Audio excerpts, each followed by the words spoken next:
मुझे एक भाई ने कमेंट किया था कि रिड्यूस मेथड पर भी एक वीडियो बना दे कि रिड्यूस मेथड क्या काम करता है, इसका क्या मतलब होता है, मतलब रियल लाइफ एग्जांपल बता दे। अच्छा, रिड्यूस जो मेथड होता है, पहले तो आप ये समझे कि रिड्यूस का क्या मतलब है। इधर इधर इसका मतलब होता है कि एरे के अंदर जो मल्टीपल एलिमेंट्स होते हैं उन एलिमेंट्स को मिलाकर एक सिंगल वैल्यू बनाना, मतलब कि एलिमेंट्स को मिलाकर सिंगल वैल्यू उनसे निकालना। आपने अपने टीचर से देखा होगा कि वो आपको एडिशन या मल्टीप्लिकेशन का एग्जांपल देता था रिड्यूस मेथड के अंदर, तो उसी तरह से मैं एक रियल लाइफ एग्जांपल का यूज करके उन्हीं एडिशन का मैं यूज करूंगा।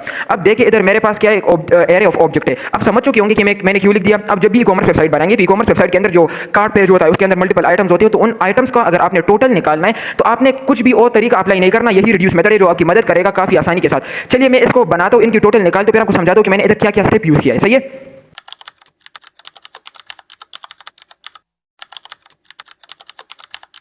अच्छा, तो ये मैंने लिख दिया। अब इसका टोटल देखते हैं कि क्या मुझे मिलता भी है या नहीं है। तो अगर मैं जाऊँ तो मुझे 5000 मिल गया, मतलब कि इधर कितने जितने भी प्राइसेस मौजूद है उनका टोटल 5000 आता है। अब आप देख सकते हैं, आप कंफ्यूज होंगे कि एसीसी और सीयूआरआर इसका क्या मतलब है। असल में एसीसी का मतलब होता है एक्यूमुलेटर, लेकिन इतना बड़ा वर्ड है मैंने इसको शॉर्ट फॉर्म में लिख दिया। ये करंट वैल्यू है, बस मैंने सीयूआरआर लिख दिया। अब ये जो जीरो होता है इसको इनिशियल वैल्यू बोलते हैं।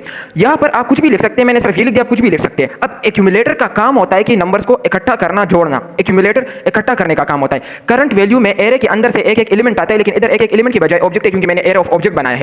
करंट वैल्यू के अंदर पहले एक ऑब्जेक्ट आया, ठीक है, ये पूरा का पूरा ऑब्जेक्ट आया। मैंने कहा कि इस ऑब्जेक्ट से जो प्राइस है वो निकाल लिया, प्राइस आपको पता है कि 3000 है।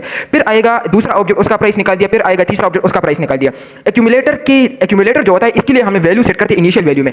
जो इनिशियल वैल्यू आपको दिख रही है वो जीरो है, तो मतलब ये जीरो एक्यूमुलेटर की वैल्यू है। एक्यूमुलेटर की जो वैल्यू होती है वो हम इधर सेट करते हैं। तो आप जब भी इधर वैल्यू देखिए, मतलब कि ये हमने एक्यूमुलेटर के लिए सेट कर रखी है, और ये ऑप्शनल होती है, कभी ना कभी हम इसको नहीं लगाते, कभी लगाते हैं, ठीक है। अब एक्यूमुलेटर के अंदर पहले जीरो है, तो उसको हमने उसके साथ जब हमने 3000 को ऐड कर दिया तो 0 + 3000 3000। फिर दोबारा जो दूसरा इटरेशन चलेगा उसमें क्या होगा कि 3000, अब इसके अंदर 3000 पड़ा है, सही है। फिर हम प्लस 1500, फिर उसके साथ 1500 जब ऐड होंगे 3000 के साथ, फिर उसके बाद वो उससे जो भी वैल्यू आएगी फिर उसको हम उसके साथ ऐड करेंगे 500 को। तो इसी तरह से एक एक वैल्यू आएगी और वो एक्यूमुलेटर के अंदर इकट्ठा होंगी, और उसको हमने रिटर्न कर दिया, और ये हमें रिटर्न करेगा एक सिंगल वैल्यू। तो आपने देखा होगा कि कुछ हमारे पास इस तरह से मेथड्स होते थे जो हमें एक न्यू एरे रिटर्न करते थे, लेकिन ये हमें कोई एरे रिटर्न नहीं करता, ये हमें सिंगल वैल्यू रिटर्न करता है, और ये सिंगल वैल्यू मुझे मिल गई। अब ये था एक real life example reduce method का। अब दूसरा भी मैं आपको बता देता हूं कि जब भी आप कोई प्रोजेक्ट बनाते हैं वोटिंग सिस्टम का, मतलब कि वोटिंग पर बेस्ड एक प्रोजेक्ट हो, तो उसके अंदर आपने यूज करना होगा रिड्यूस मेथड, क्योंकि उस पर जो कैंडिडेट्स होते हैं उनका कितने वोट्स मिले हैं, उन वोट्स को अगर आपने काउंट करना है तो उनकी काउंटिंग आप रिड्यूस मेथड के जरिए से काफी आसानी के साथ कर सकते हैं। बाकी अगर आप चाहते हैं कि मैं इस पर एक डिटेल से वीडियो बना दूं और इस पर मिनी प्रोजेक्ट भी बना दूं